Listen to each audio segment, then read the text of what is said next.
Hello दोस्तों, नमस्कार दोस्तों, कैसे हैं आप। दोस्तों, solution with Rajesh sir channel पर आपका बहुत बहुत स्वागत है। दोस्तों, आज के इस वीडियो में जो भी साथी हमारी जो भी साथी हमारे यूपीपी एग्ज़ाम की तैयारी कर रहे हैं, सीटेट की तैयारी कर रहे हैं, बीएड एंट्रेंस एग्ज़ाम की तैयारी कर रहे हैं, उनके लिए आज का ये जो वीडियो है बड़ा ही यूजफुल होने वाला है। दोस्तों, आज के इस वीडियो में हम आपको बताने वाले हैं हिंदी भाषा का प्रैक्टिस सेट, जिसमें से हमने कुछ क्वेश्चंस को सिलेक्ट किया है, जिनका आज जो है इस वीडियो के माध्यम से हम सोल्यूशन निकालेंगे, यानी क्वेश्चन हल करेंगे, प्रश्नों को सॉल्व करेंगे। चलिए, तो देर न करते हुए आज के सेशन की शुरुआत करते हैं आज के प्रैक्टिस सेट की।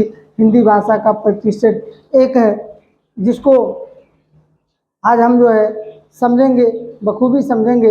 दोस्तों, उससे पहले आपसे एक रिक्वेस्ट है कि अगर आप हमारे चैनल पर नए हैं तो हमारे चैनल को solution with Rajesh sir channel को सब्सक्राइब करें, दोस्तों में शेयर करें, लाइक करें, और हमारे वीडियो का नोटिफिकेशन सबसे पहले आपको पहुंचे उसके लिए बेल आइकन को ज़रूर दबाएं, यानी बेल आइकन को ज़रूर प्रेस करें।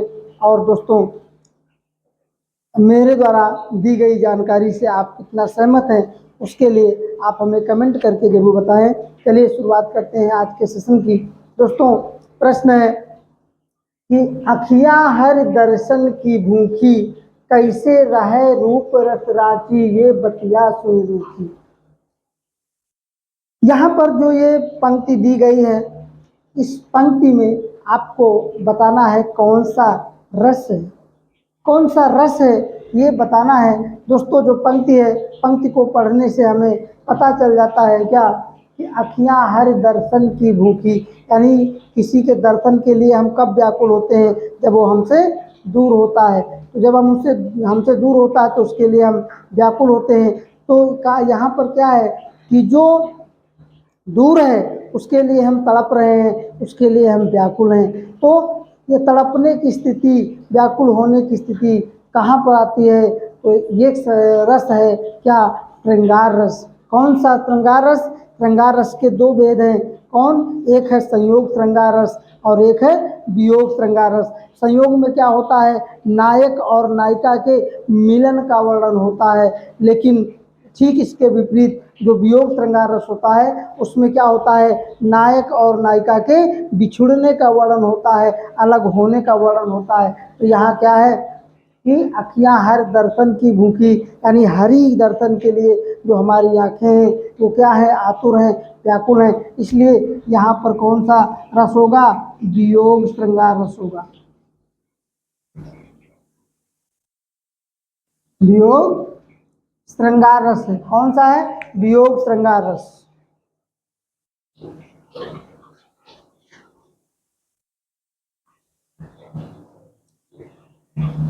दोस्तों, अगला प्रश्न है क्या कि पवित्र का संधि विच्छेद क्या होगा? पवित्र का संधि विच्छेद क्या होगा? तो यहाँ पर चार ऑप्शन दिए गए हैं। पोधन इत्र, पौधन इत्र, पौधन इत्र, यानी यहाँ पाव पा और वह पाव है और यहाँ पाव है, पौधनित्र, यहाँ पाधनित्र। दोस्तों, इसका सही संधि विच्छेद क्या होगा? पोधन इत्र। पोधनित्र बराबर पवित्र। ठीक है, ओ और ई, ओ और ई, पवित्र। ठीक है, अगला है, देखिए यहाँ पर मुहावरा दिया गया है क्या? जूते चाटना मुहावरे का क्या अर्थ है? जूते चाटना। ठीक है, अब देखिए जूते चाटने का मतलब क्या है कि किसी के हम जूते तो नहीं चाटते हैं, लेकिन जूते चाटने का मतलब है कि किसी के पास जाना, किसी कार्य के लिए किसी से रिक्वेस्ट करना, अनुनय विनय करना, तो यही है क्या? जूते चाटना। तो यहाँ पर कहने का मतलब क्या है? खुशामद करना। क्या करना? खुशामद करना। जूते चाटने का अर्थ क्या है? खुशामद करना। दोस्तों, अगला क्वेश्चन है चाकू शब्द का बहुवचन क्या होगा? दोस्तों, आज हमने जो ये क्वेश्चन सेलेक्ट किया है, very very most important question है for UPP exam, BEd entrance exam, CTET exam. चाकू शब्द का बहुवचन क्या होगा? ऑप्शन दिया गया है चाकुए, चाकुओं, चाकुओं, चाकू। ठीक है, यहाँ पर देखिए अगर हमें सही शब्द का पता करना है तो क्या है, उसने चाकुए से काटा या चाकुए से काट कर, तो क्या ये शब्द सही हो रहा? चाकुए से काट कर हत्या कर दी, नहीं। चाकुओं से काट कर हत्या कर दी, नहीं। चाकुओं, चाकुओं शब्द जो है ये बहुवचन का शब्द है। क्या है? बहुवचन का है। चाकू तो एक वचन का है ये। ठीक है, उसके बाद में अगला क्या है, तत्सम शब्द का चयन कीजिए। यहाँ पर तत्सम शब्द बताना है। तो देखिए यहाँ पर 4 ऑप्शन दिए गए, तीखा, अटारी, निकृष्ट, गहरा। ठीक है, यहाँ पर 4 शब्द दिए गए हैं। तो अब तत्सम क्या है? तत्सम शब्द वे होते हैं, हमने आपको जो है पिछले वीडियो में तत्सम और तद्दों के बारे में बता दिया है। तत्सम शब्द क्या होते हैं? तत्सम शब्द वे होते हैं जो संस्कृत के शब्द होते हैं, संस्कृत भाषा के शब्द होते हैं। तद्भव शब्द क्या होते हैं? हिंदी के शब्द होते हैं। ठीक है, तो यहाँ पर देखिए तीखा शब्द दिया गया है, क्या संस्कृत का है? नहीं है। अटारी शब्द दिया गया, क्या संस्कृत का है? नहीं है। निकृष्ट शब्द जो दिया गया है यही आपका तत्सम शब्द है। क्या है? तत्सम शब्द है। ठीक है, यही आपका तत्सम शब्द है। चलिए आगे नेक्स्ट क्वेश्चन देखते हैं क्या है दोस्तों। अगला प्रश्न है कि त्रिवेणी शब्द में कौन सा समास है? क्या त्रिवेणी शब्द में कौन सा समास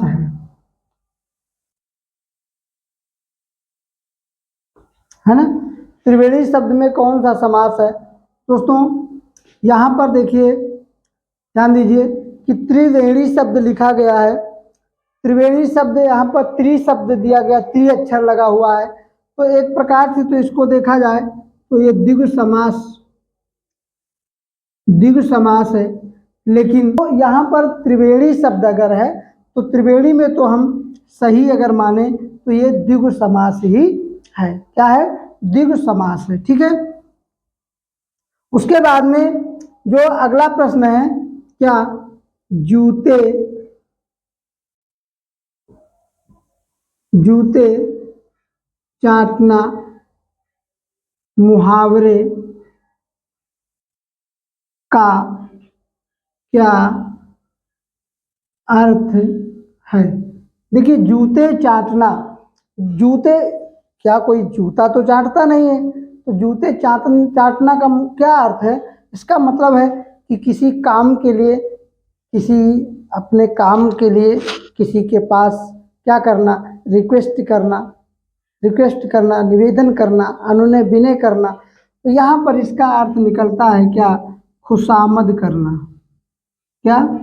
खुशामद करना। ठीक है, क्या निकलता है? खुशामद करना। ठीक है, उसके बाद में जो अगला प्रश्न है यहाँ पर दिया गया है क्या कि सजल, सजल नीरद सी कल कांति थी, कल कांति थी। ये लाइन दी गई है, पंक्ति दी गई है और इसमें पूछा गया है कौन सा अलंकार है, कौन सा अलंकार है। ठीक है, तो देखिए इसमें कौन सा अलंकार है, यहाँ पर आपको हम बता रहे हैं कि उपमा अलंकार और उत्प्रेक्षा अलंकार, ये 2 अलंकार ऐसे अलंकार हैं जिसमें वाचक शब्द दिए होते हैं, यानी जिनके वाचक शब्द होते हैं, वाचक शब्द से हम पहचान लेते हैं कौन सा अलंकार है। उपमा अलंकार के वाचक शब्द कौन है? सम, सी, सो, सरिस, है ना, ये उपमा अलंकार के वाचक शब्द हैं। और उत्प्रेक्षा के क्या हैं? जनु, जानो, मनु, मानो। ठीक, या मानो या जानो। ठीक, ये वाचक शब्द है। अब देखिए इसमें से कौन सा वाचक शब्द इस लाइन में मिल रहा है? सी मिल रहा है ना, ये तो सी जो वाचक शब्द है ये उपमा अलंकार का वाचक शब्द है। इसलिए इस पंक्ति में कौन सा अलंकार होगा? उपमा अलंकार होगा। कौन सा होगा? उपमा अलंकार होगा। ठीक है। उसके बाद में आपको क्या करना है? आपको बताना है, विशेषण बताना है। विशेषण बताइए। विशेषण बताना है। विशेषण क्या है? जैसे शब्द दिया गया है कवित्व, उसके बाद में दिया गया है आचरण, उसके बाद में दिया गया है गंभीर, गंभीर दिया गया है, उसके बाद में दिया गया है जनपद। इन शब्दों में क्या करना है? आपको विशेषण बताना है। देखिए कवित्व क्या होता है? एक छंद है। कवित्व क्या है? ये छंद है। और छंद कौन सा है? वर्णिक छंद है। ये भी जान लीजिए, वर्णिक छंद है। उसके बाद में आचरण क्या है? आचरण एक क्या है? गुण है। आचरण एक क्या है? गुण है ना? आचरण, आदत, चरित्र, व्यवहार। ठीक। उसके बाद गंभीर क्या है? गंभीर एक समस्या है। यानी गंभीर क्या है? एक विशेषण है। विशेषण है। क्या है? विशेषण है। और जनपद क्या है? तो जिला का नाम है ये। हमनी जनपद का मतलब जिला होता है। तो इसमें विशेषण कौन सा है? ये गंभीर शब्द क्या है? यही एक विशेषण। विशेषण वे शब्द होते हैं जो किसी की विशेषता प्रकट करते हैं, किसी की विशेषता बतलाते हैं, है ना? विशेषण शब्द होते हैं। ठीक है। तो इस प्रकार से ये जो है, जो भी साथी सीटेट एग्जाम की तैयारी कर रहे हैं, बीएड एंट्रेंस एग्जाम की तैयारी कर रहे हैं, यूपीपी की तैयारी कर रहे हैं, उनके लिए जो है ये वीडियो बड़ा ही इम्पोर्टेंट है। चलिए अगला प्रश्न देख लेते हैं।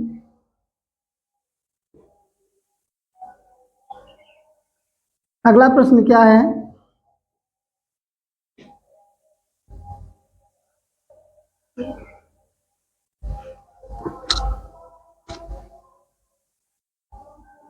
मुझे 2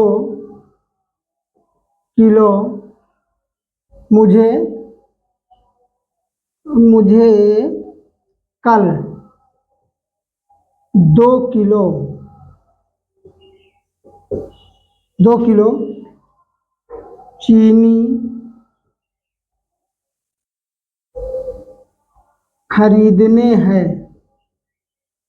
इसमें आपको बताना है त्रुटि क्या है। इसमें आपको त्रुटि बताना है। खरीदने, पहले ही हमने त्रुटि लिख दिया। खरीदने है ना? मुझे कल 2 किलो चीनी खरीदने हैं। अब इस वाक्य को पढ़ने से इसमें कहाँ पर जो है आपको त्रुटि लगता? मुझे कल, ये तो सही लग रहा है। 2 किलो, ये भी सही लग रहा है। लेकिन चीनी खरीदने है, तो यही तो गलत है। चीनी खरीदना है ना? चीनी खरीदना है। ठीक है। तो इस प्रकार से ये जो है त्रुटि है। इसी में त्रुटि है, त्रुटि बताना है। ठीक है। तो इस प्रकार से ये जो वीडियो है आपके लिए बहुत ही जो है लाभदायक है। दोस्तों अगर हमारे चैनल पर आप नए हैं तो आपसे रिक्वेस्ट है कि आप हमारे channel solution with Rajesh sir channel को सब्सक्राइब करें, क्योंकि बड़ी मेहनत से जो है ये वीडियो बना रहे हैं। तो आपसे रिक्वेस्ट है कि आप हमारे चैनल को सब्सक्राइब करें, दोस्तों में शेयर करें, और हमारे द्वारा दी गई जानकारी से आप सहमत हैं या नहीं, इसके लिए हमें कमेंट ज़रूर करें। और हमारे वीडियो का नोटिफिकेशन सबसे पहले आपको पहुंचे, उसके लिए बेल आइकन को ज़रूर दबाएं, बेल आइकन को ज़रूर प्रेस करें। मिलते हैं अगले वीडियो में, तब तक के लिए नमस्कार।